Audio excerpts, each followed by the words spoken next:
Yo, yo, yo, Thought Warriors. What is up? Higher Learning is on. It is I, Van Lathan. And it's me, Rachel Lindsay. So Rachel was looking at if you're watching the broadcast, if you're watching on Spotify or you're watching on YouTube, my walking sticks are in the back of this. My walking sticks are on the back, in the back of this. You can see them back there.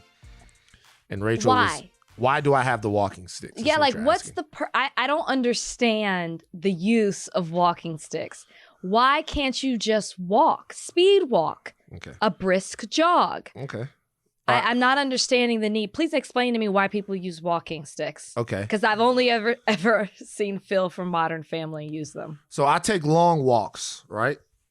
Yeah. I take long walks. And when you take long walks like I take, sometimes your hands swell because of all of the times that your hands are spending below your waist and the blood's rushing down there. Like I take long walks. We're talking like at 2 hours. At what mile do the hands start to swell? It's not about miles. Okay, at what time? I'd say probably, at what mile? You mean what mile this happens, not what miles per hour. Very good question. Yeah.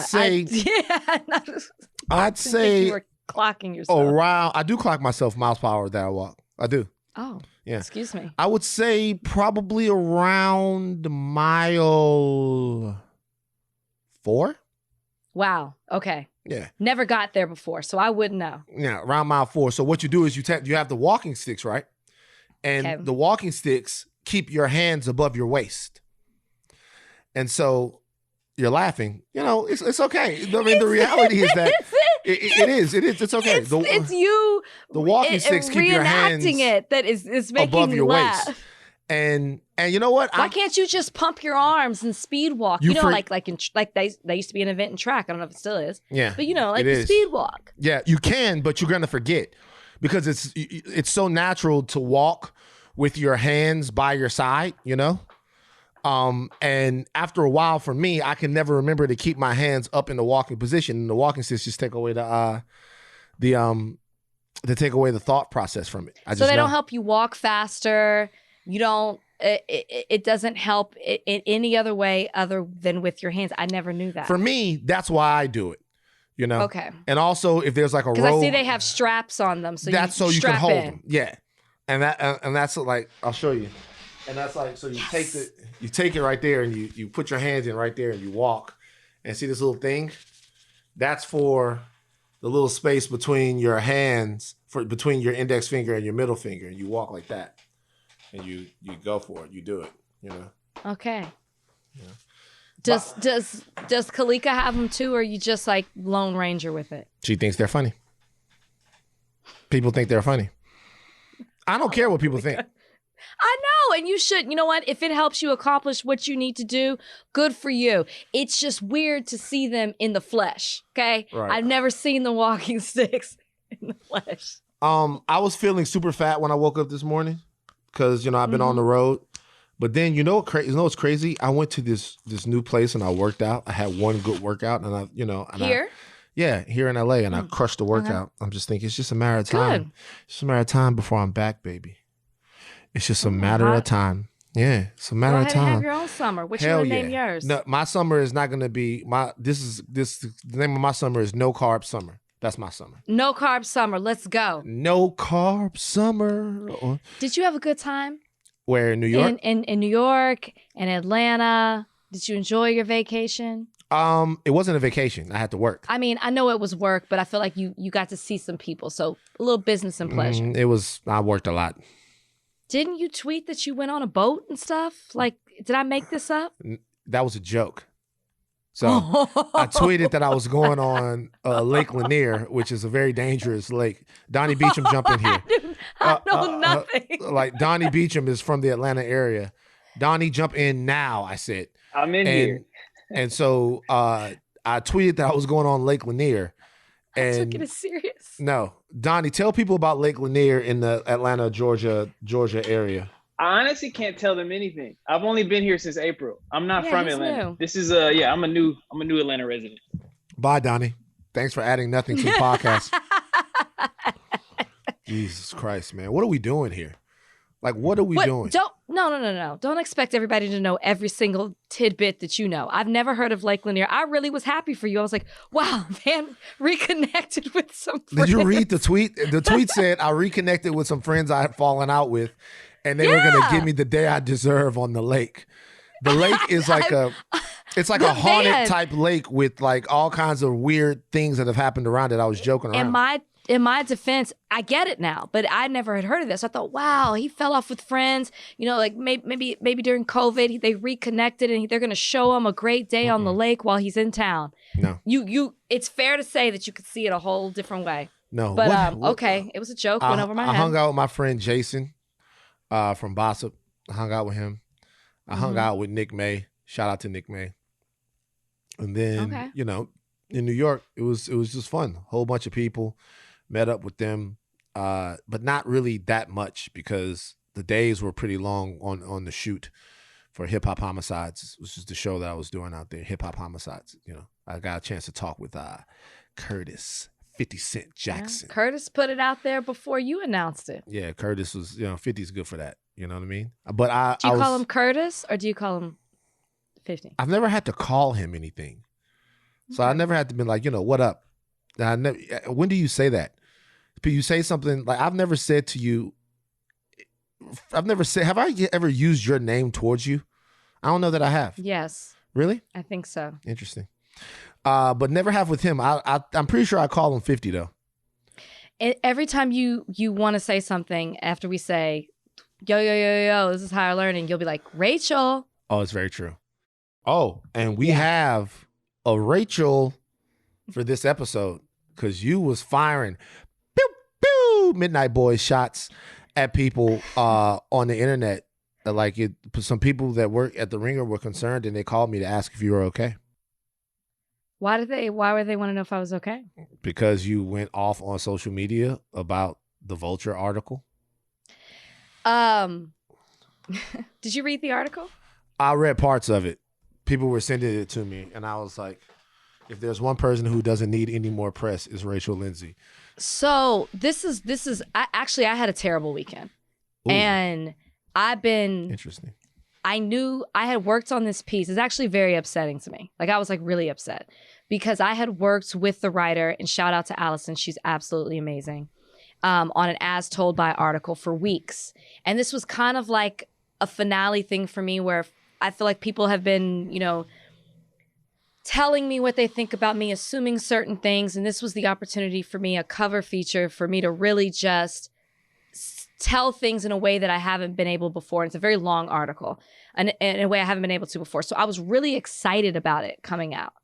And then Friday, everything was collaborative until the cover. And they were like, yep, there's the cover. It's already gone to print. And the headline on the cover is the exact thing that I was trying to say I'm not responsible for in the article. And the article is about explaining how we got here to this point in the Bachelor franchise. And then they took the low-hanging fruit and used that type of title for clickbait. People would have clicked on the article regardless because it's Bachelor and it's me talking about it. And everybody knows I'm opinionated and I'm going to say something. And what was the headline that they went out, just so people know? Oh, the headline was "Oops, I Blew Up the Bachelor" by Rachel Lindsay. I've never even said those words. I don't believe that in any way. That's not even reflected in the article. So for me, it was just really disappointing that that's how things ended up, and something that I was so proud to share. I haven't even shared on my social media. I had to instead put out a statement. I had to instead deal with back and forth all weekend to try to get on the same page, and we never could. They stood by that title. This is why you are like Tupac. Wow. Tupac Lindsay. It's true. Why? Because there was a Vibe cover back in the day. And it was Pac who was in a straitjacket. And the headline on the cover was, "Is Tupac crazy?" And I remember Tupac was in an interview and they asked him about it. And he goes, "Well, no, I'm not crazy. Hell no, I'm not crazy. Was I crazy when I sat down for the fucking interview with y'all? No." Now, the only thing about that is the cover art is of Tupac in a straitjacket. So I don't know when he posed for that picture, if they got a picture from somewhere else, but whatever. And he was upset that he had talked to them, and then they came back and questioned his sanity. So the moment that I heard about this, I was like, God damn, Rach Pac. Rach Pac is she's got the. We haven't used that in a long time. Yeah, Rach Pac got the same problems as Tupac has. I guess my thing is, and the question is, what did you think they were going to do? Did you think that did you have some rapport with them to where you figured that this wasn't going something? Oh, wow. Okay. Yeah, we had a whole collaborative thing. Like the whole deal was the reason I went with them, that wasn't my only option, is because it was a cover feature and it was me working with them. I was originally going to write it and then they wanted to do As Told By. And it was supposed to be, I mean, every week we were meeting about it and for like 6 weeks. And then we were told that there would not be a gotcha headline. We were told they would not do that. And so we were kept in the loop until it went to print. We never saw the cover until they were like, hey, it went to print. And I guess for me, you can't say that you're really interested in me sharing my story and you understand where I'm coming from, and then you use that kind of title. And then just the fact that they wouldn't change it. You know, you could change it on social. Well, they went with really, to be honest with you, if you had a problem with the title after you had worked with them, they should have changed it. You know, they should change it. I think so as well, because I have no problems with what was written on the inside, and I want people to read that. But for me, it plays right into all the negative things that people say about me, that they think that I did, which is and the fact that it said I and then by Rachel Lindsay makes it sound like it's a quote. The oops, I don't even talk like that. Oops, I blew up The Bachelor. It makes it sound so cavalier, like I'm like stupid, ditzy. Oops, you guys, I didn't mean that doesn't even fit me. Makes it like I blew up The Bachelor. Look me. Hi guys. Black people again. We ruin everything. It's just, and then it's like it makes me look angry. Even like the roses to burn. Like I'm just like torching everything up, and it's like, you guys read the article. Well, just read the article. You are a little angry. Angry about what? I'm angry at the title. Yes. I think that Soup Kitchen Harrison called this out.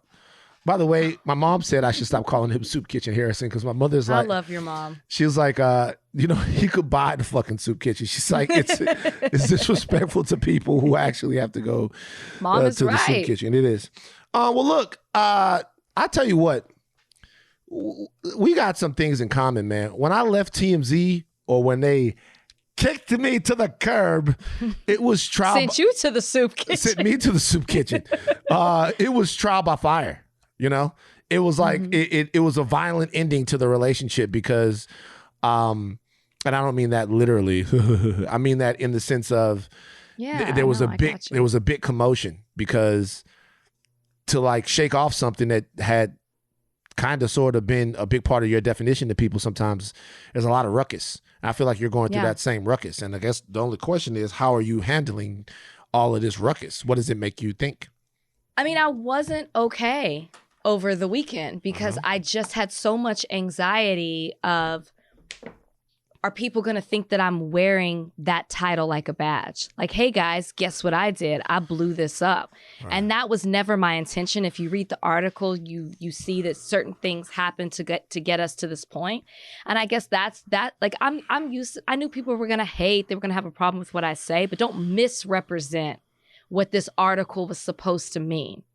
And that, to me, was what was so true. It's a false misrepresentation. I never would say, and there's so many other options. They say I blew up The Bachelor. You know, like, I don't know. It could have been anything. It could have been anything but that. Right. Anything but that. Right. So, but you know, it's out there. There's been a lot of support. People have been saying great things. I appreciate that. I don't want people to think that goes unnoticed. But for me, I was very scared to wake up today. You were Just scared. to be really honest. Because I had a lot of anxiety. Like a lot. And I just really thought they would change it, and they didn't. But Vulture. That is what it is. Culture. It's New York. Vultures. It's New York Magazine. Oh, it's a New York Magazine? Why did I think it was Vulture? because Vulture's a part of it. So like Vulture posted it as well. It's like all under Vox. Oh, Vox did this?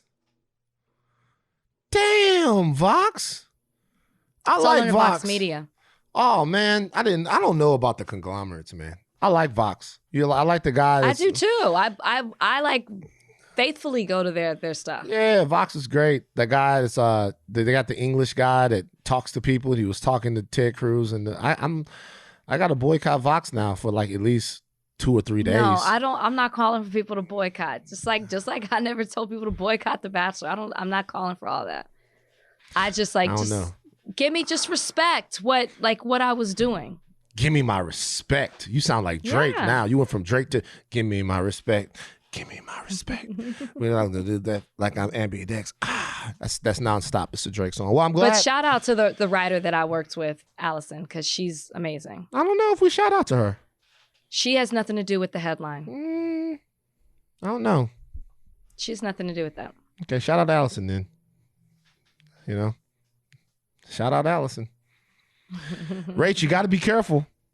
People are looking to use you. Yeah.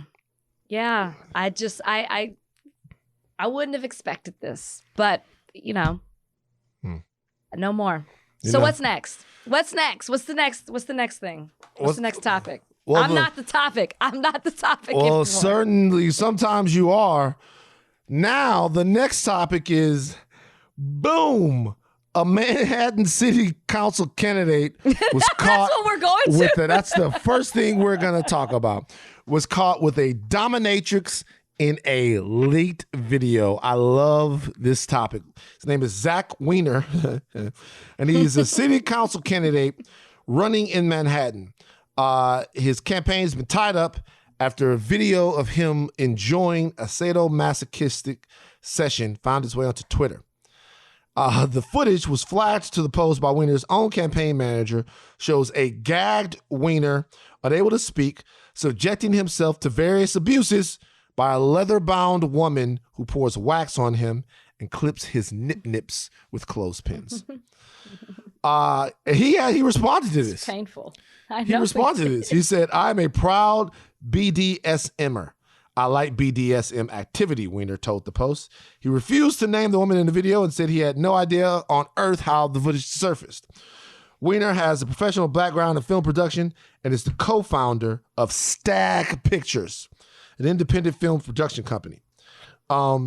Zach's father, Eric Weiner, is a co-creator of Dora the Explorer. Right. Boots. Swiper. No swiping. Swiper. Stop hitting me. Stop flogging me, Swiper. So look, I love stories like this. Why, Van? Because why do we assume that people ain't freak nasty dogs when we know that they are? They freaks. We all a bunch of freaks. Why can't we be okay with it? Why does this even have to be a deal that he's a freak? Now he freak. He a freak. We all some freaks. It's just that a video came out about it, which shocks me, Mr. Weiner. Mr. Weiner, you went to a professional studio to do this, okay? Why are you shocked that this came out? I think several people could have had access to this, but you know what? I love that he embraces it. He's like, listen, I love BDSM. I love the activity. It's what I like to do. This is who I am. Next question. Yeah, what he shouldn't even have to. That. There's nothing to answer for.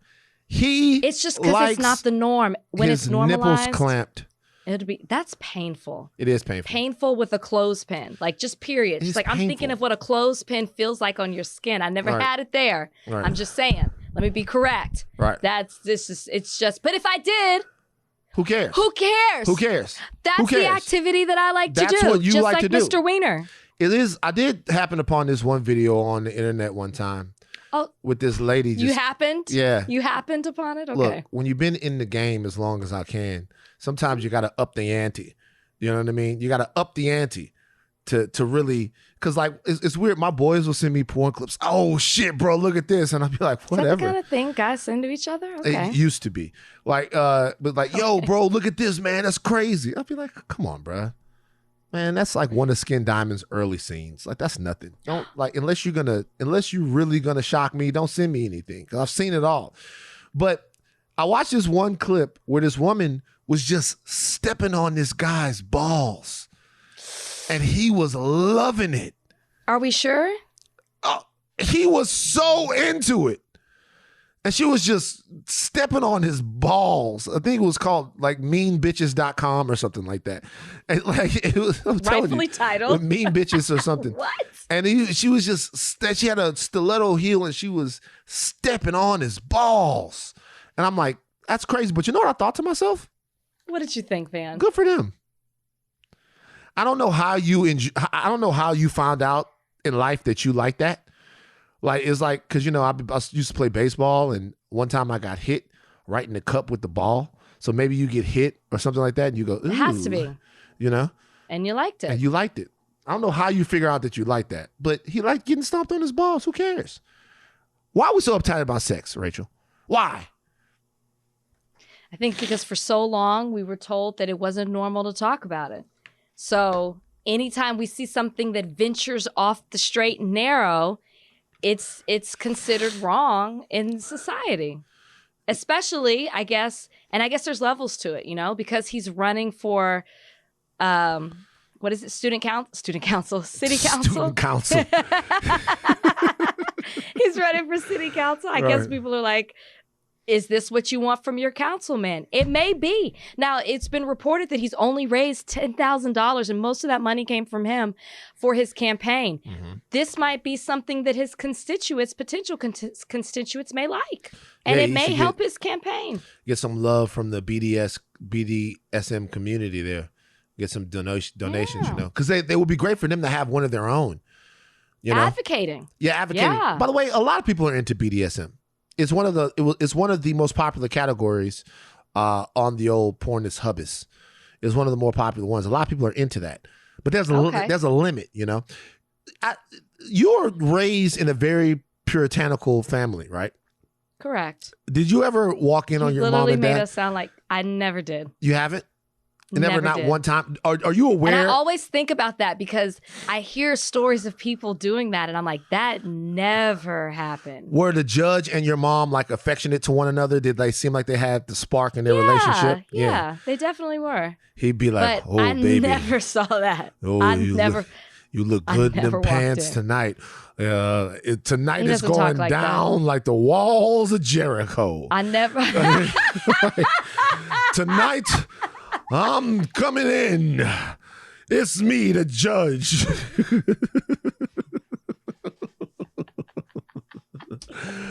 I'm taking you down. I'm taking you down like the Tower of Babel. You know?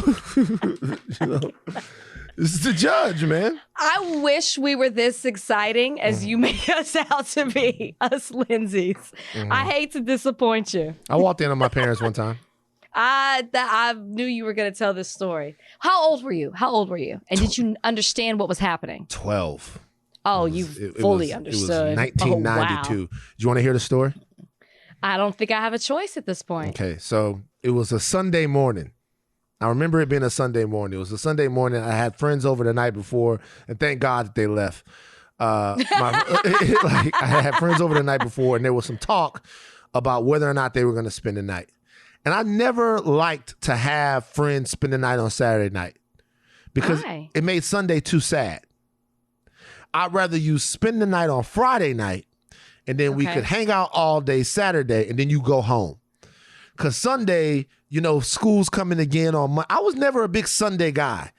Like, people love Sunday, but Sunday to me just always meant that. I still love Sunday. Sunday you got to wake up. Friday and Saturday is the lick. And even Thursday. I like Thursday. Anyway, back to the story. So my friends had left, and but they had left late. Like late for kids, like 11:30, 12. Their mom had come pick them up. They went back. She was a nurse. She worked double shift. Shout out to Jabril and Ashley. And I'm in my room. And I remember I was in my room because my comic books were right next to the bed. We had been watching we had been reading comics. And the light from the sun wakes me up. And I wake up, and we were living on General Taylor in Baton Rouge in Hermitage Subdivision. my room was, when you turned down the hall, my room was the first room. And then my parents' room was at the end of the hall. Okay. And I heard clack, clack, clack, clack, clack. And I'm like, the fuck is that? But it's Sunday morning, and it was always hit or miss whether or not there was going to be like a big Sunday breakfast. Okay. So if I woke up and mom wasn't cooking any time, hold on, I need the stress ball for this. Hold on. Wow. Are we sure we want to tell this story? Of course. So if I woke up and there was no breakfast cooking, I would just go back to sleep, because what's the point of waking up if there's no goddamn cheese eggs, and grits? So I wake up and I try to roll over and go back over to sleep, but the sound is like deafening. It's like clack, clack, clack, clack, clack, clack, and it won't stop. And I'm like, this goes on for maybe 5-6 minutes, and I'm trying to lay down and go to sleep, and I just can't. I can't get around it. Like, I can't get around it. I'm like, what the fuck is going on? And so I'm thinking maybe something's going on back there. Maybe dad is fixing something, or I just now want to know what's happening. And I remember I wake up and I get outside of my door, and very slowly I'm walking down, and the sound is coming from their room. And the door was wide open. The door was open. The door was wide open. Did they think you were asleep? Open. That you weren't in the house? I thought that they probably thought that I was asleep. When I say the door was wide open, the door was wide open.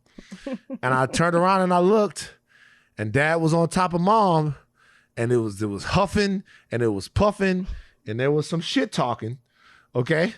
And how long were you in the doorway? It took me a second for me to register what I was looking at.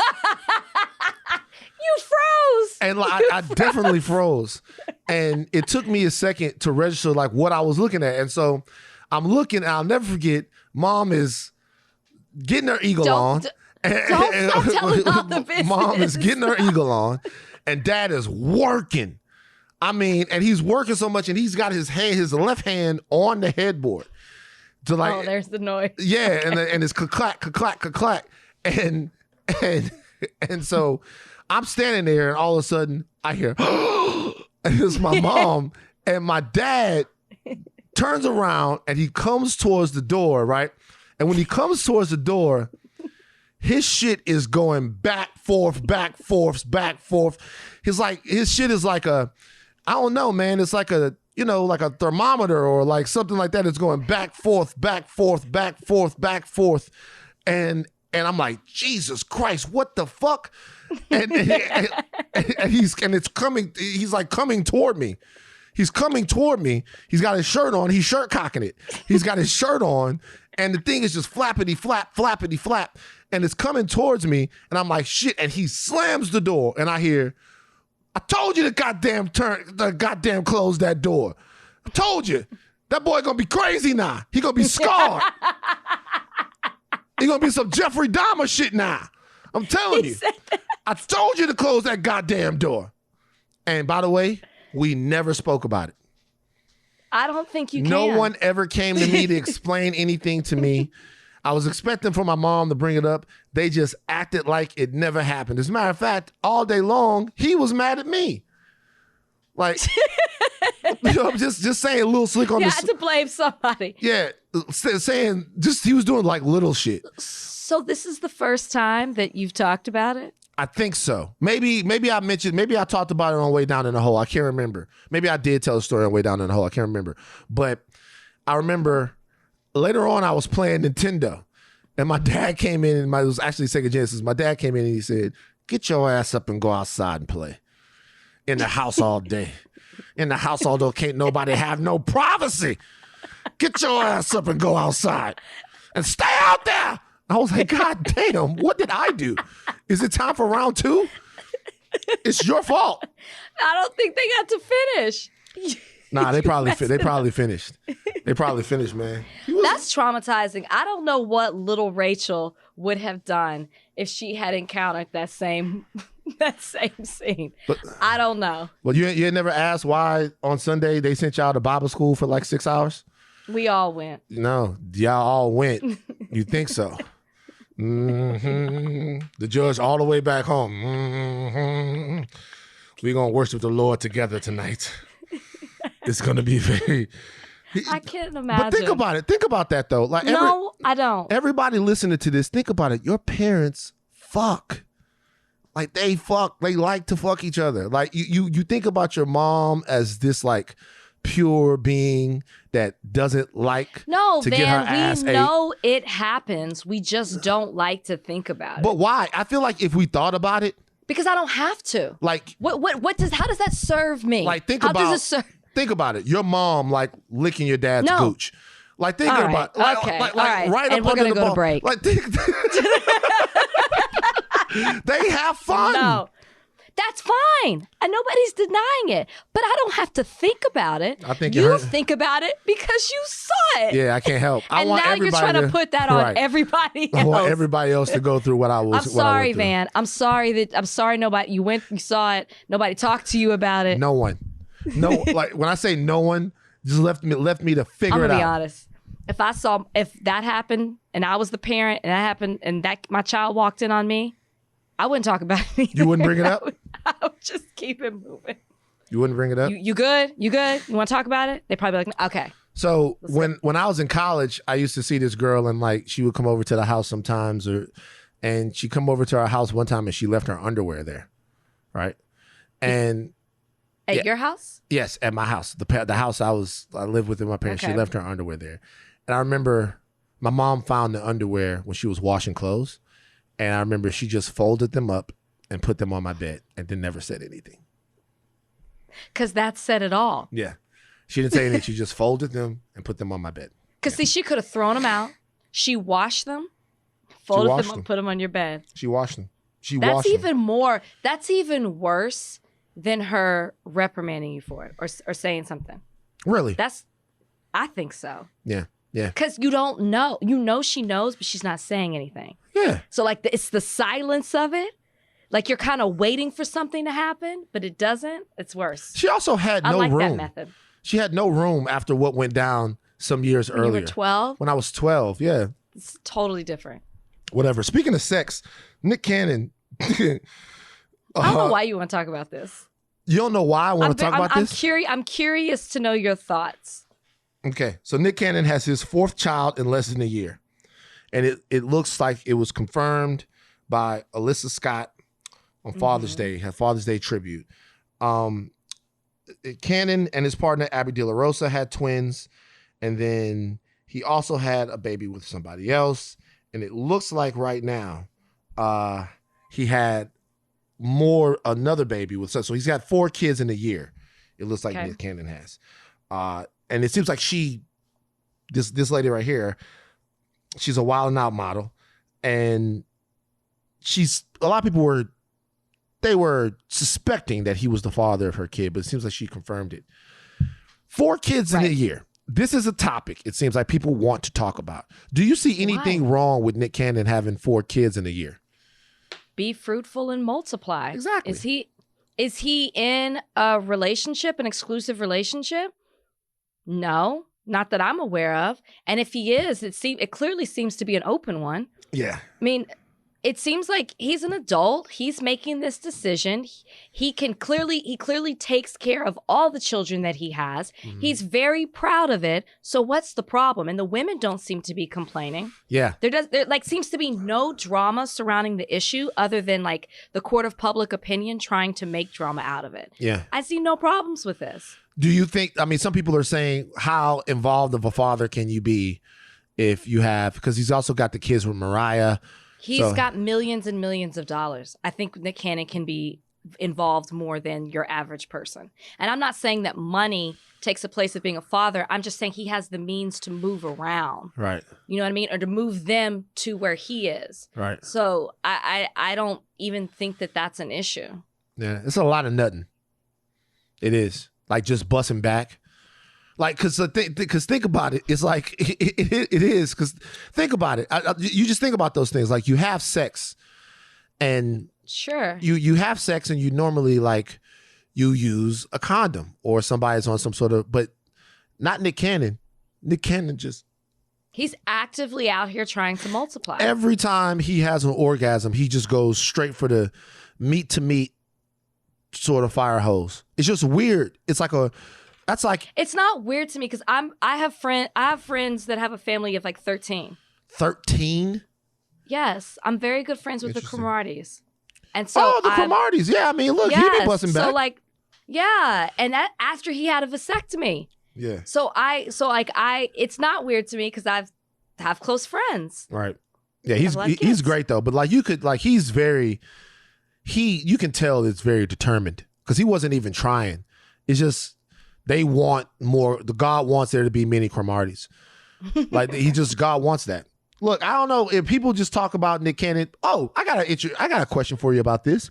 So I saw an interesting tweet where someone said that Nick Cannon is anti-black because all of these women are biracial and light-skinned. So because none of the women are, from what I can see, do you think that there's any merit to that? Like people were talking about the fact that because these ladies are biracial, they're fairer skinned. Does that make you anti-black if you have a specific preference or if you like lighter women or something like that? No, but I'm asking serious because there is a discussion around colorism and what that beauty standard is. And if you were to not find a certain type of women attractive for whatever reason. But has he said that? He hasn't said that. So to me, that's not fair to put that assumption on him. He clearly has a type, right? There are this many women. But 7 now. Women seem, or 7 kids. So not 7 women though, because there's twins involved. But but the women seem to look alike. So he clearly has a type that he's attracted to. But it doesn't mean that he's not attracted to other types. Like I don't think that that's fair to say. I don't think that's fair to put that on him. I don't think that there's anything that Nick Cannon has done to show us that he is anti-black. So I don't think so either. But is it anti-black to only be attracted to or only to mess with light-skinned women? Well, are they black? They're black. Then how is that anti-black? You know what I mean? Like I asked the question. If you said to me that you're a black person and you don't date black people, then that's, and like you refuse to, that's anti-black. Is it colorist to not, it could be, to not date darker skinned women? I'm just asking a question because it starts to get to a point, like even if, and it's very interesting, like even if somebody has decided that for whatever reason, like if you only fuck with light skinned people, there's obviously layers to why you're that way. Correct. And it's obviously something that's deeper. But if that's how you really feel, how fucked up is that? It is messed up. And I will say, speaking from the black woman's perspective, I can't tell you how often I was told by black men that they only liked lighter skinned women with a certain hair grade. And it was a lot, like especially in high school and in my 20s, like my early 20s, I was constantly told we only date this type of woman. So there is a colorism thing. And for black women, it is deeply rooted who don't fit that narrative, that when they see a Nick Cannon, I can understand that the assumption is, oh, he doesn't like women that look like me. Because you've been told by whether it's society or whether it's black men, like in my own circumstance, that a lot of them were like, we only date women who look like this. Oh, we like that exotic looking type of woman. Yeah. So you don't like a woman who's a brown skinned, darker skinned woman who might not have straight hair. It's deeply rooted. You know, when you're constantly compared to a European standard of beauty, and then you're seeing these black men go after women who fall into that category, who are black but fall into that category. You know, who could pass the paper bag test, who can pass the comb test. The comb test. Oh, that they put the comb through your hair? Yeah, and if it gets stuck, you can't come into the party. Was that a thing? Southern Louisiana. I never heard of that. Yeah. I never heard of that in my life. Yeah, people used to say that about like Jack and Jill stuff too. Oh, I never have heard nothing about no comb test. Test, paper bag test. I haven't even heard anybody ever, because it's interesting because for my sister, like it would be like a mixed bag, right? Because she could pass one test and then like not the other. So the paper bag test, she could easily pass it. But if you try to put a comb through my sister's hair, you're going to lose some needles. You know what? I'm not going to have have you keep talking about Ebony on this podcast, okay? Somebody's got to rep for Ebony, and it's going to be me. And I'm going to need you to leave Ebony alone. Everybody, after my sister... That's part of the problem. After my sister goes through the comb test, everybody's going to pass it because she's going to rip all the needles out the comb. It doesn't compare. No, I'm not laughing at that. No. All right, let's take a break. All right. Woo! Georgia Governor Brian Kemp blocked making Juneteenth a paid holiday for state employees. The Atlanta Journal-Constitution reports that Governor Brian Kemp confirmed through an official spokesperson that Juneteenth will not be a paid holiday for any state employees. Kemp said that the reasoning is due to state law only allowing state public offices to be closed on 12 public and legal holidays, and the limit has already been reached. In response to the immediate backlash that ensued following Kemp's decision, the ACLU of Georgia suggested that Juneteenth should be added to the list of 12 public state holidays closures, and instead they removed the highly controversial Columbus Day. Brian Kemp, who is in a very precarious political position right now as the sworn enemy of the Trump and MAGA people. I just saw the MyPillow guy talking about how Brian Kemp and Rathmusberger, whatever, the Secretary of State down there in Georgia, were in on the great steal. It seems like he's going overtime right now to ingratiate himself back with the cult of white supremacists and not so subtle racists that make up the base of President Trump. I think that Georgia, a state that is, to be honest with you, was a big player in national politics, especially people like Stacey Abrams and stuff like that. It would seem that he would, it seems a peculiar move, except when you figure out where Brian Kemp is. What do you think this means, that he doesn't want Juneteenth to be a paid federal holiday? You said it. He's trying to make amends. It's like Governor Kemp and Governor Abbott are in a race of who sucks more. Now, currently, Texas governor is winning, okay, because he is out there. But when you see something like this, is clearly Brian Kemp, Governor Kemp, trying to get back in the good graces of his party, right? I'm not sure when he's up for re-election. I laughed when I saw this because there have to be, 12 public and legal holidays? Mm-hmm. They haven't reached the limit. The year isn't over yet, okay? So this is why I understand the ACLU saying, well, then don't pay on Columbus Day.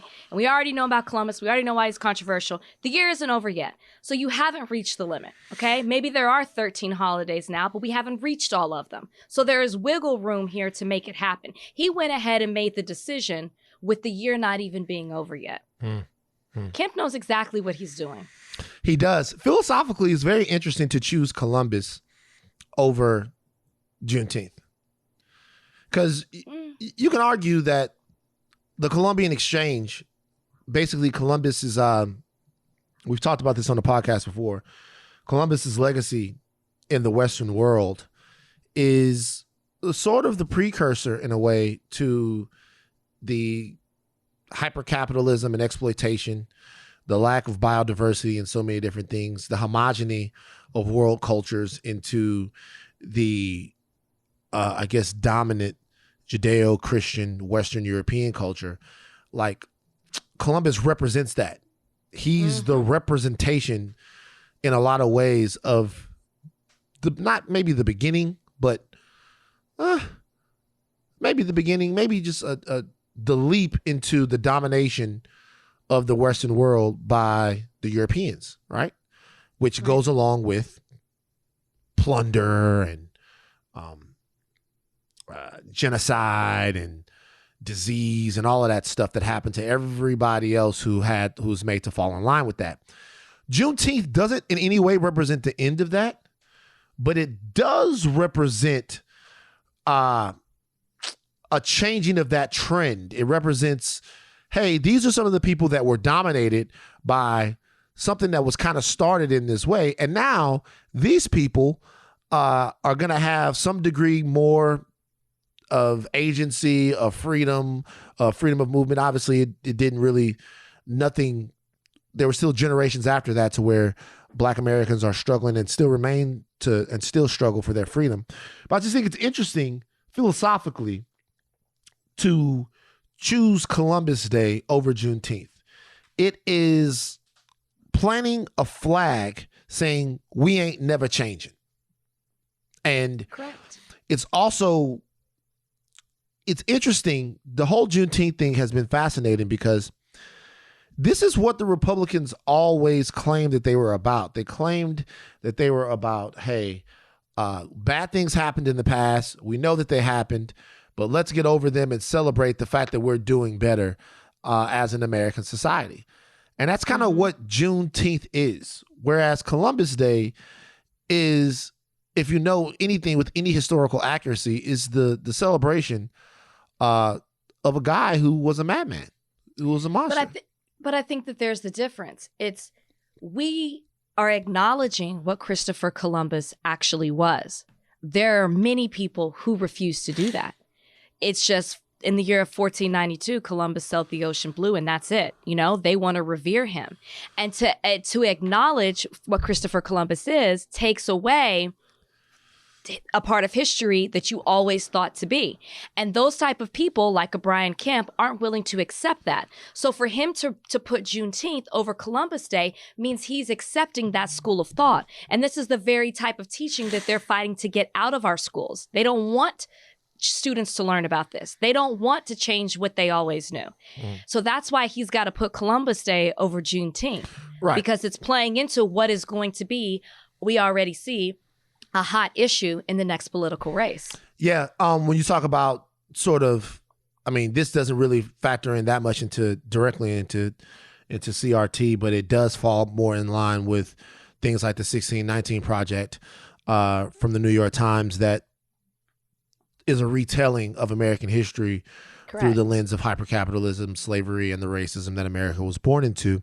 It's interesting. I personally think the fight over CRT and the fight to give a more accurate, less sanitized version of American history is actually the fight that is going to define America's future.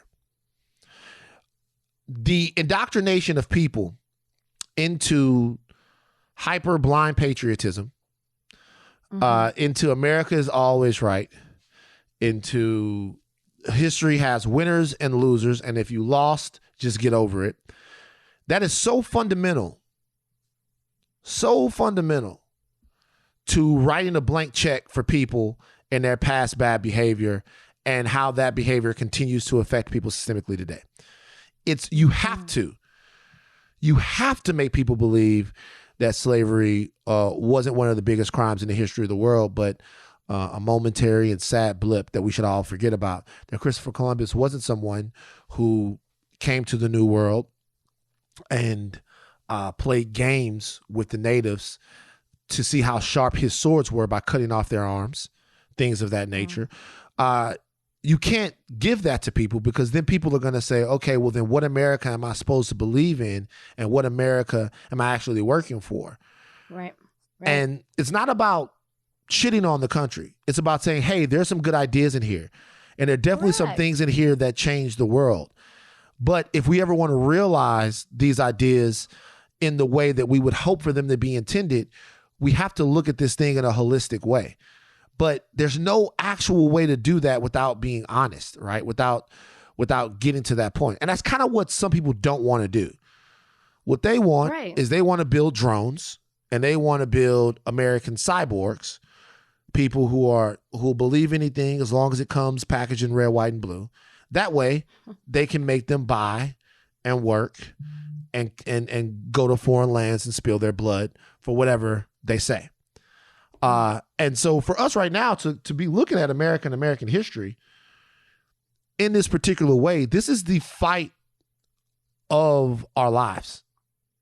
It is. I agree. Like CRT and all of these things, like they have to happen. Like this is the fight of our lives, because if we want to actually take a real intellectual look at where we are, we have to start at the beginning. Yeah. And even Juneteenth is like, when you think about it, Juneteenth is, I said this before in the podcast, it's such a simple thing. It's the end of slavery.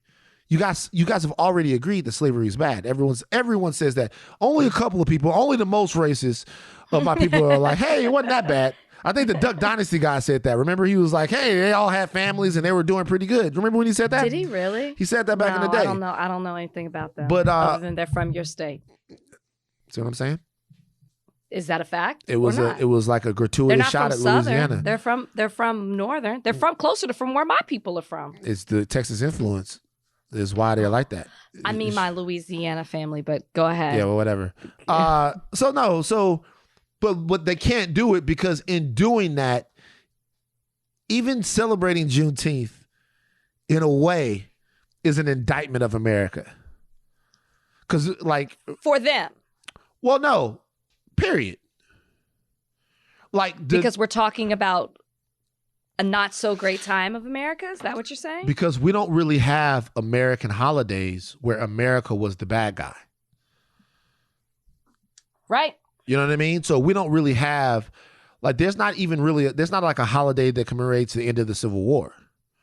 You know? But see, like, I don't even look at Juneteenth. Obviously, Juneteenth was, we know what it was, and then finding out that slavery had ended.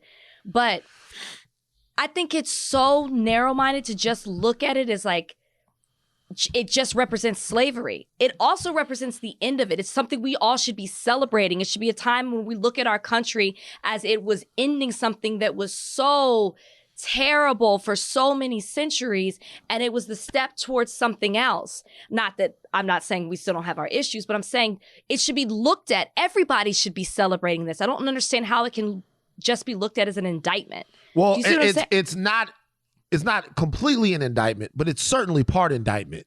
But see, to look at it that way, and I know that's not what you're saying. You don't see it that way, but I'm saying I do. Look at it that way.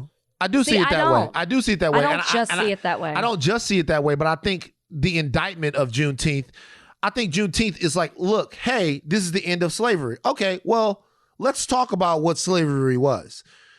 Like, we're all going to celebrate this, right? But also, how much can you celebrate this if you are unwilling to examine the structures that this entire period in American history created? Like, all of these banks and all of these corporations that are tweeting out, they're not doing that. Happy Juneteenth, Happy Juneteenth, Happy Juneteenth. We get it. But I'm telling they're not doing that. But I'm telling you right now, but that's up to us. So I'm telling you right now, you can tell me a Happy Juneteenth, but if you really want to celebrate the end of something, help end something else. Help end what the legacy of slavery went on to create in America.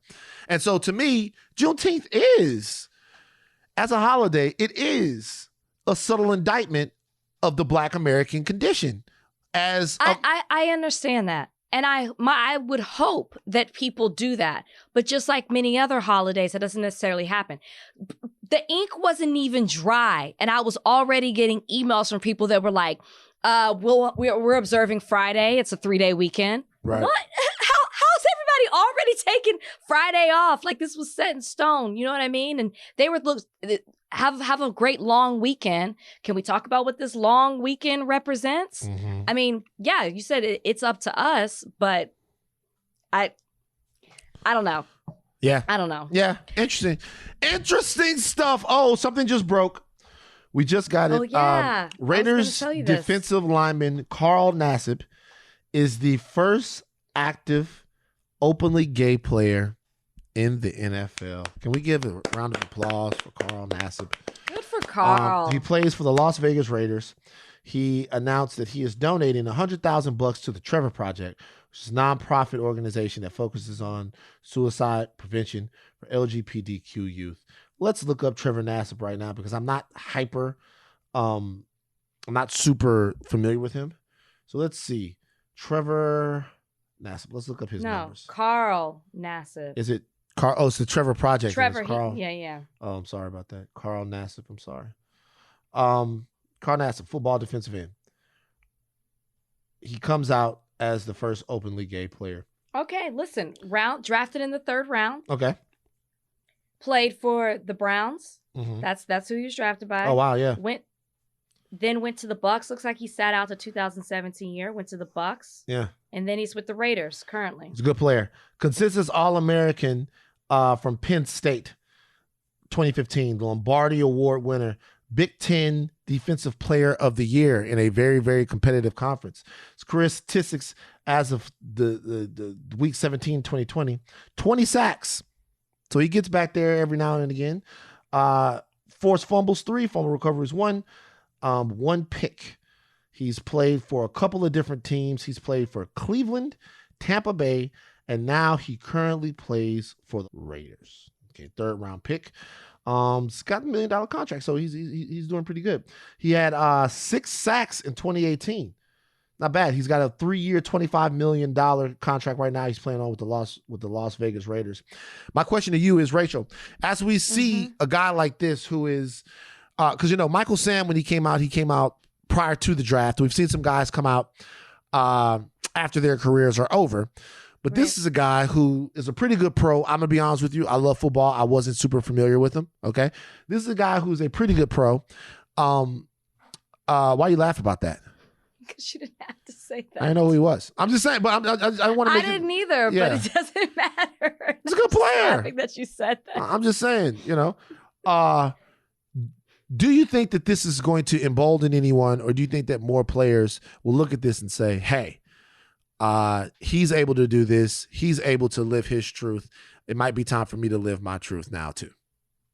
I would hope so. Because anybody who is living a life where they can't be their full self, it's devastating. And I have no idea what that's like, and I can't even imagine. But I would hope that part of the reason that he did say that he wants to be the first to do this is because maybe he knows other people, or maybe he's trying to encourage those who might be too scared to do so. I think we'll also have to pay attention to the way that he's treated by his fellow teammates, by his team, by the league. When it comes to this announcement, I'm sure everyone will be supportive, but I think it also shows that we're really in a new day where, we've gone from making jokes about that to people feeling comfortable enough to say, you know what, this is who I am. This is how I want to live my life, and I'm not afraid to do that. And so I hope people whoever is Carl's close friends and family, I hope and even strangers, sending him so much love and so much support. This is not easy to do.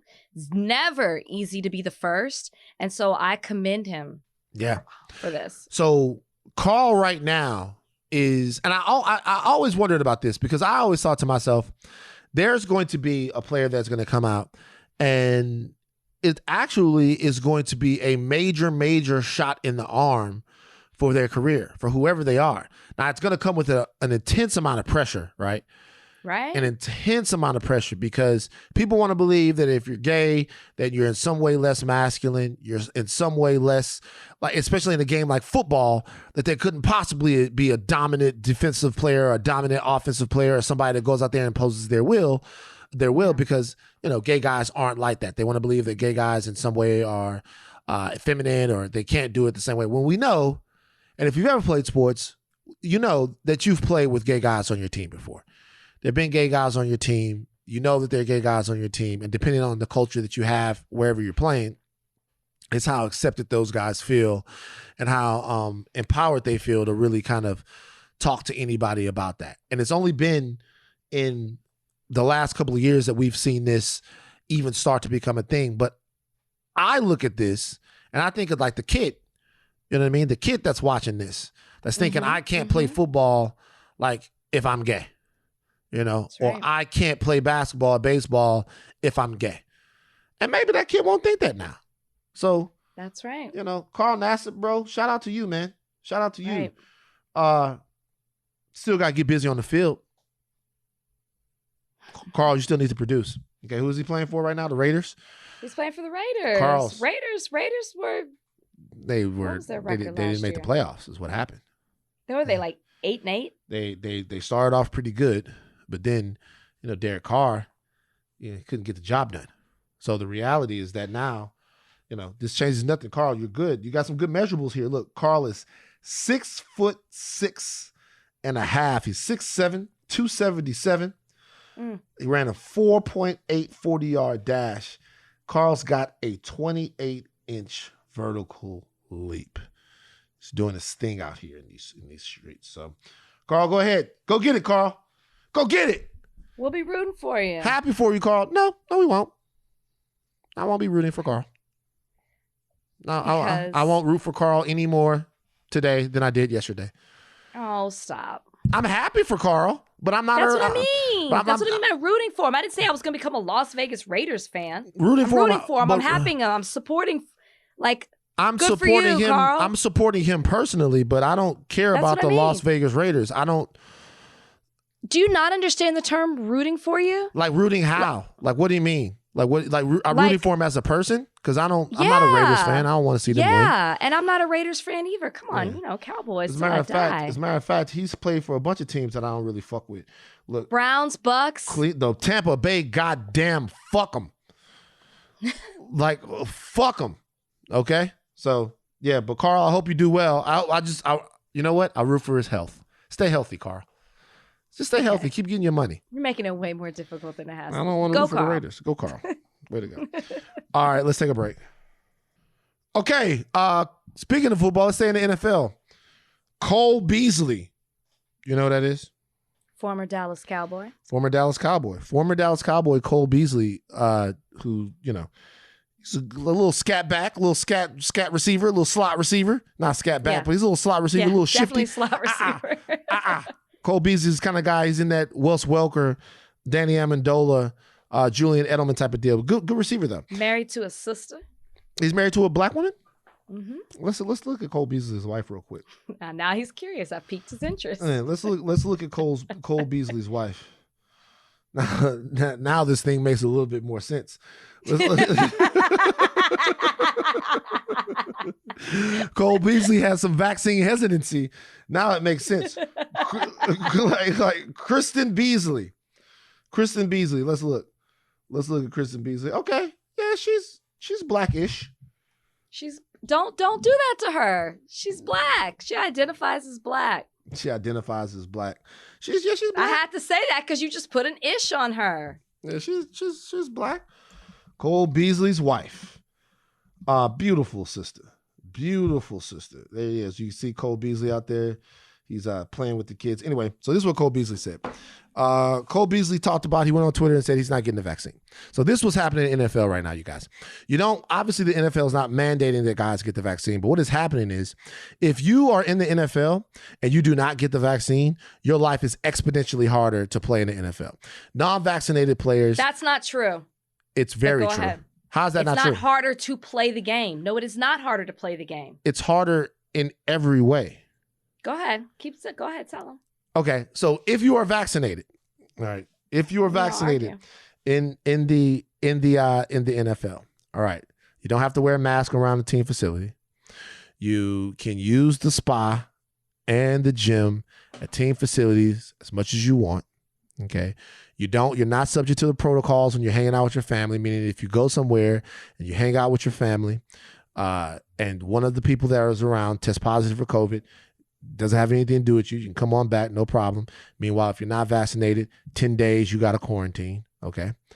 Also, non-vaccinated players can go out and have dinner and do anything they want to do when they're on the road. Players that are vaccinated players can go out and do whatever they want to do when they're playing away games on the road.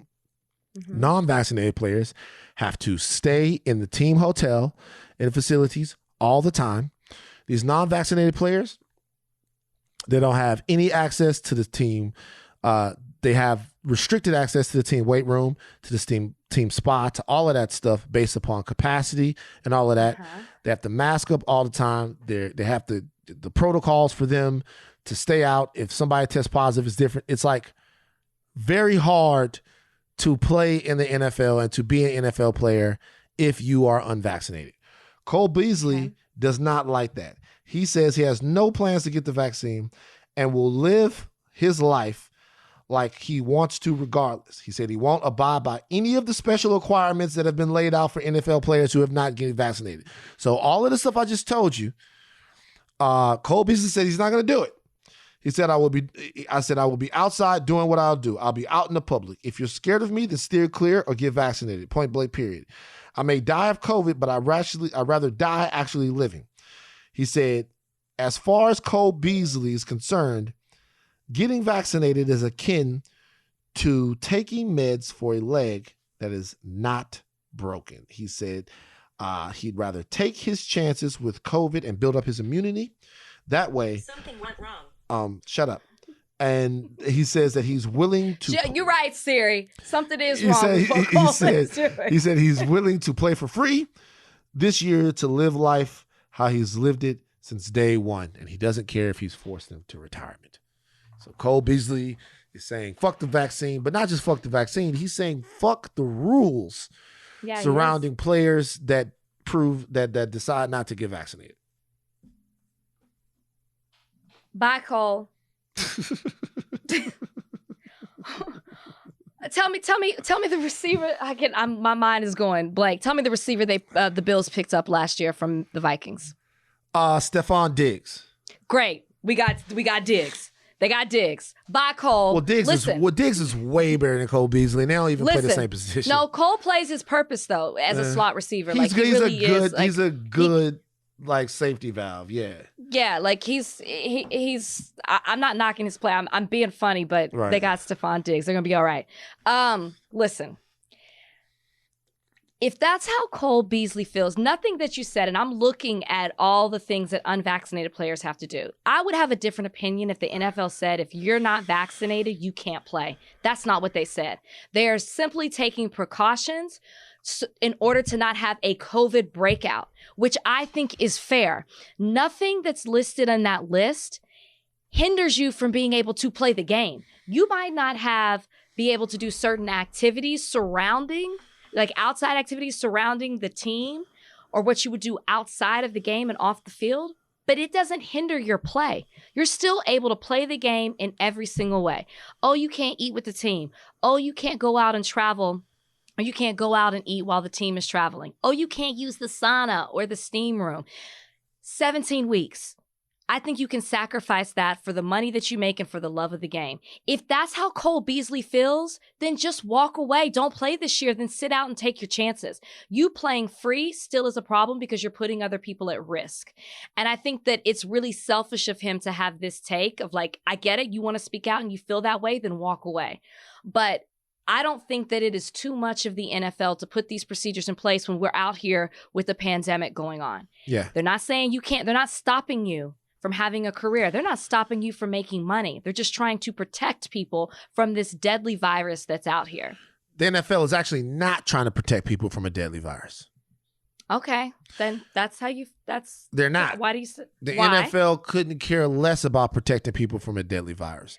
The players, they don't really care about whether or not the player. What the NFL cares about is the fact that is money. If 10 guys get COVID and there's COVID running rampant through, what you get is games with me starting at quarterback and then Rachel Lindsay coming out of the backfield as the halfback because everybody got COVID. There was a game last year where they had the Broncos, their entire quarterback room got COVID. Their entire quarterback room got COVID. And we had to watch a game with the guy who, God bless him, played his heart out, but hadn't played quarterback since high school or college, and he played quarterback in an NFL game. So what the league is doing is the league is saying, hey, one way for us not to go through this from a business perspective, forget about the health and safety of the players. Nobody's going to ever accuse the NFL of caring about the health and safety of the players. It's not what they care about. What they care about is having teams intact, since there's a way to have teams intact. And look, if you're not going to take the vaccine, then that's cool, but they're not going to let you infect other players. That's all that NFL is saying.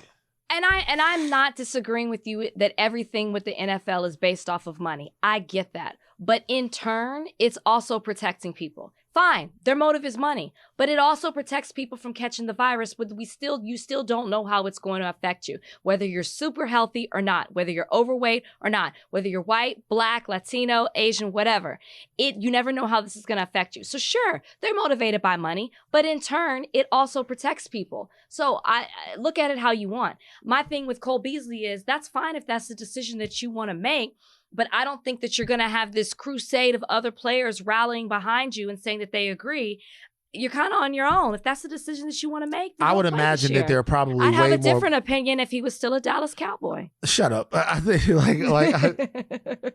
I think that there are way more players that probably agree with Cole Beasley that are going to that are going to come out and say it. One thing that he actually said was, there's a lot of guys that feel that way, but they don't feel as empowered as he does to come and actually have this conversation and bring it to the forefront because they're not as secure in their careers as Cole Beasley is, you know. How much, what's his yeah, I read that. I thought, what is his contract? I mean, he's got a nice contract, but he's been playing for a long time.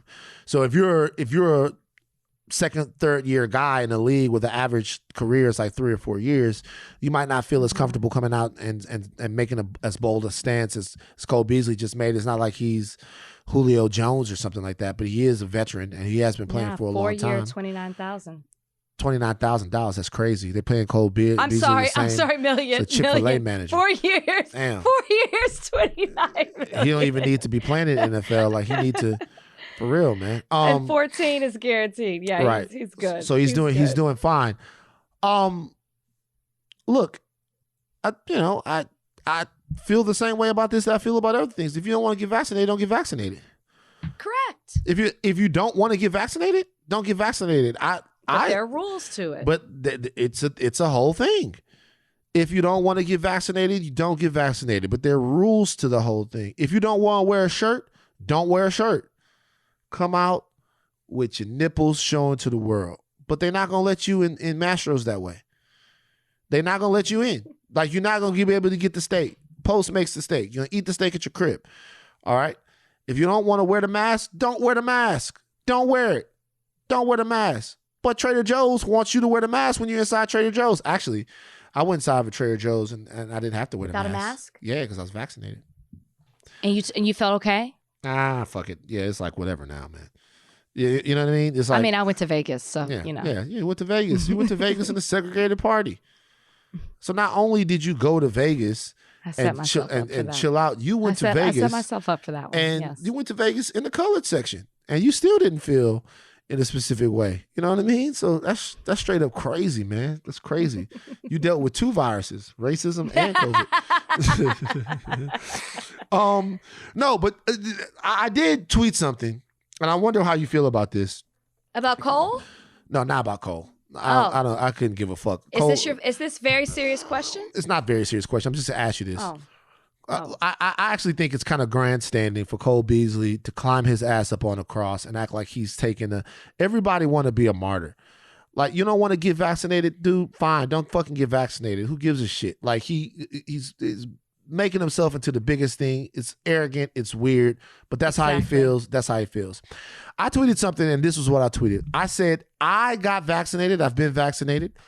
But I don't look down on people that have chosen not to get vaccinated. It was a choice that I made for myself. But if anybody else makes a choice not to get vaccinated, I respect their choice not to get vaccinated. What are you saying? Let me ask you a question. Sure.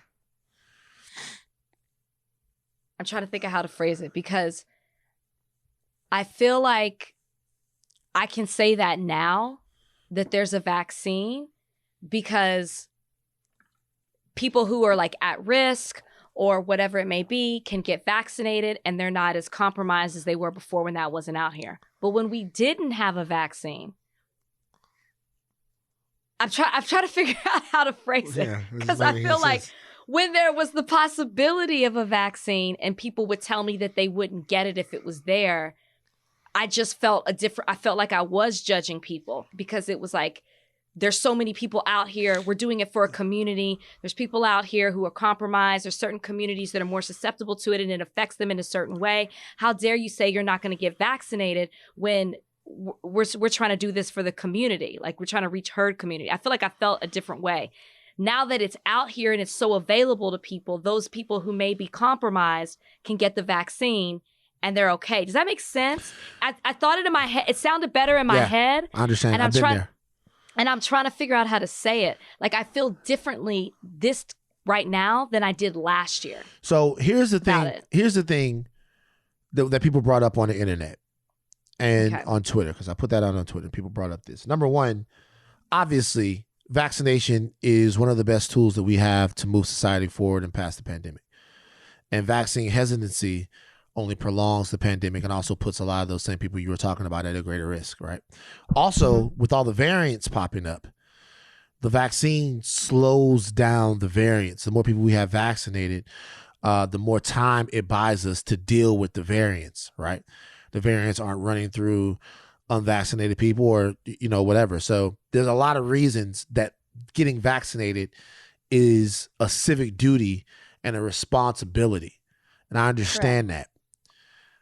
I guess my problem is not my problem, because I believe in science and I believe in, people making sound intellectual, political, economic, and health decisions.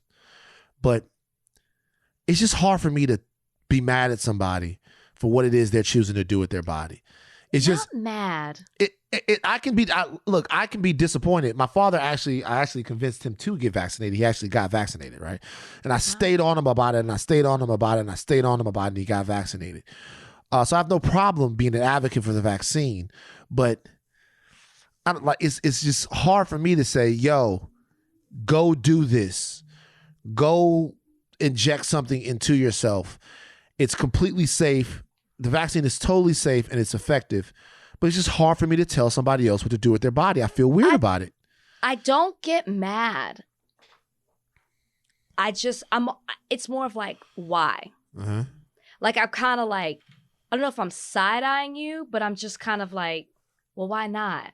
But I know a lot of people close to me who aren't getting it.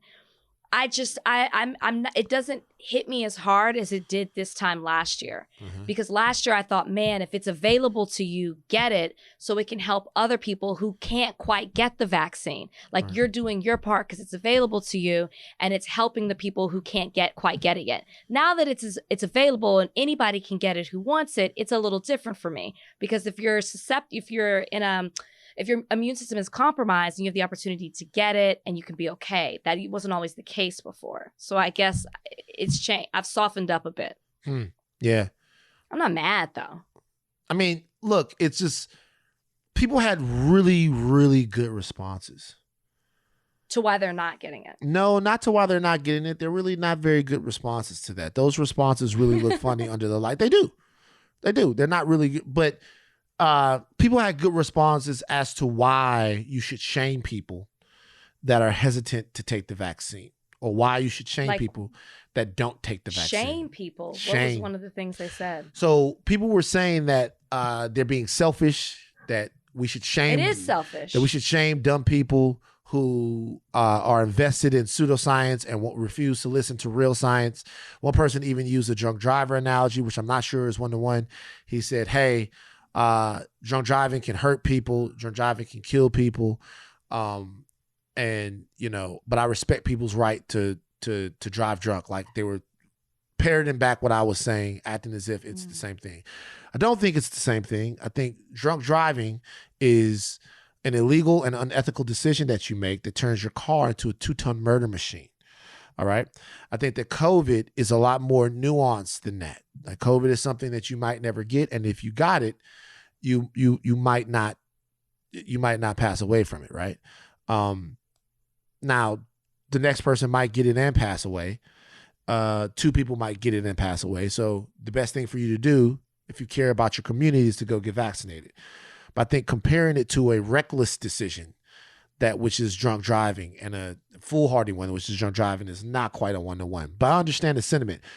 But what I do wonder is, what's the best way to get people to understand these things? Is it to shame them? Because I feel like shaming people when they don't get vaccinated actually it starts a culture war over it. Right. And you already said about Cole Beasley of like, you don't like the fact that he's like, you know, like hanging himself on a cross and making himself a martyr. If you shame them, that's exactly what you're doing to them. You're making them you're allowing them to be able to cry that they're a victim. And so I don't think that that's quite the way to do it. Yeah. Yeah. Okay. All right. Well, here it goes. Look, everybody out there, the vaccine is safe. It's effective. Okay. Get vaccinated. And for the people that don't, just know that you're prolonging this whole thing. We're going to be going through this for a lot longer if you don't get vaccinated. So that's a whole deal. And I wasn't paid to say that by the Illuminati. If I was in the Illuminati, is that what people were saying? Yeah, people say that the Illuminati pays you to say stuff and pays you to do stuff. I haven't gotten it. I haven't been on top of that shit yet. They haven't come for me yet. Maybe that's the next Oscar. You know what I mean? Maybe that's. All right. So here's Van's very serious question of the week. Okay. There is $10 million at stake.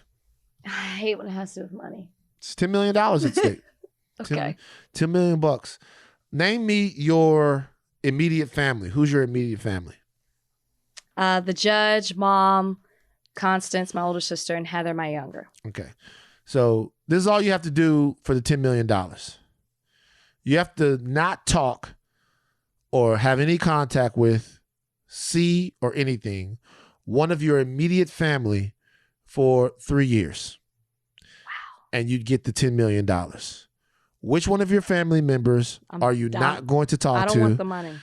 You're not going to take the money. I don't want the money. 50 million. No. You said 10. Don't change the question. We're going up. 50 million. 50 million bucks. All you have to do is not talk to one of your family members for a period of 3 years. Okay? 3 years is a long time. 3 years. You're not talking to them. Can you guarantee me that they will live all those 3 years? No, there are no guarantees. Then I don't want it. You wouldn't take the $50 million. I love my family. I love them too. I love my family too. But just knowing, I'm serious, just knowing that there's a possibility, if you told me that they would be okay at the end of the 3 years, then yes, I'd pick one. I'd sacrifice one. Well, look. But knowing that that I could lose time and they could pass away in those 3 years and that is something I could never get back. All right. $50 million. I'm saying no, but I'll throw the question to you. Okay. Yes, I'd do it. And who you knocking off? My sister. Man. Yeah. Ebony, reach out to me. But let me tell you something. Ebony, I would like for you to write me, reach out to me, because I would never do you like that. Let me tell you something. My sister is a survivor.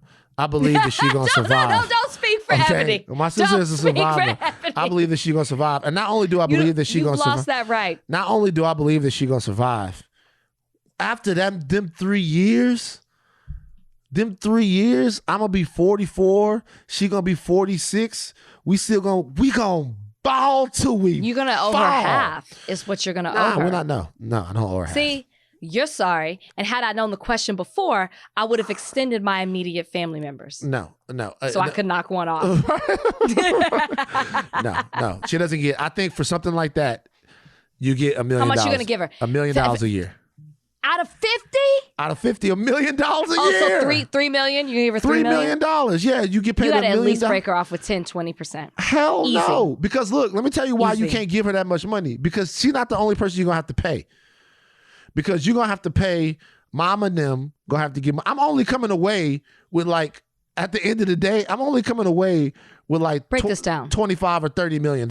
Break this down. Okay. What happens to the other 20? So mama got to get 10, daddy got to get 10. For doing nothing. Just for, if I get $50 million, they got to get that money. Is that okay? You understand how we can't give Ebony. You know how bad things are going to be if they don't get that money. Ebony is the reason that you got the 50. No, and she's only going to get 3. She's going to get 3. Okay, because they sacrificed for me, so I got to pay them back. So they're going. I'm not saying not give them something, but more than Ebony, reason that Ebony she's gets the reason 3. everybody got millions. Ebony gets 3. And by the way, $3 million in Baton Rouge. $3 million in Baton Rouge. Is that where Ebony is? Yeah, she lives in Baton Rouge. $3 million in Baton Rouge. Ebony. That's $300 million. Come on over to the Lindsays. Come on told to the Lindsays, y'all broke. Y'all ain't gonna get no money because you're not willing to make the sacrifice. We're the Cosbys. Right, exactly. Yeah, the Copsbys. You know what I'm saying? What doesn't even make any sense? The Copsbys. Your dad the police, man. Your dad the police. That is not the police. He is too the police. Your dad is the police. You never thought about this? He's not. Your dad is law enforcement. He's not. Your dad is law enforcement. He's not law enforcement. No, he's not. Not even close. He's a U.S. attorney. He's a federal judge. He's excuse me. Now U.S. attorney, but he's a federal judge. Yeah, if he was a U.S. attorney, he would 100% be the cops. That's enough. So you're saying no, you couldn't do it. $50 million. You're not talking to one of your family members 3 years. Maybe if we weren't mic'd. Maybe if we, okay, yeah. And then they would know. Right? Like I would just disappear. Me and my sister would be completely on guard. And here's another thing about this is that like you can't tell them that you're not talking to them. You just have to not talk to them for 3 years. Oh, so you can't even be like, listen, I'm not gonna talk to you for 3 years. Oh, I'm definitely not doing that. Definitely not. Sorry. Change my number. Heartless, fam. Beep boop beep. This call has been this carrier has changed their number. Like, Mama, what's going on with Van? I don't know. I'm just holding out hope. I'm looking at pictures of Ebony. I'm looking at old videos. You know what I mean? I'm staying. I'm like, I'm crying on her birthday and the whole nine and stuff like that. But then after them 3 years, I hit her off. It's us. It's us. 3 million. It's us. You know what I'm saying? That's so poor Ebony. You done dogged her twice in this podcast. All right, we gotta go. But I will say this though. I think in order to get closer to your parents, you should ask them about the number one time that they had sex. We're close, Van. Like, I'm good. You should ask them, like, because I bet your mom has a time where the judge really put it down. And you should just see. I love the way that you really try to write the narrative for the Lindsay household. We good, Van. Thanks, though. Thanks. So you know what? You ask. Can I when ask your parents? When the judge comes back, my dad would be mad at me. A guarantee that I'll don't ask. Do that. Okay, he would be mad at me. Like, hey judge, on some real shit, dog. You look like you swinging the shillelagh over there. You would never say that to my dad. You're out of your fucking mind if you don't think I would ask him that. Would you say it just like that? I was like, yo, you swinging that legal shillelagh over there. You swinging the shillelagh. Tell me about a time that you could remember. I don't know if, it was Juneteenth or if y'all had gone to Atlanta or something like that, or you really feel moved in the spirit. Disrespect. One time that you really got it popping with Miss Lindsay. Disrespect. See? Well, we got to go. Let's get out of control. All right, it's done. All right. We're out of here. Take your thinking caps off, but do not stop learning. I am Van Lathan. I'm Rachel Lindsay. Peace.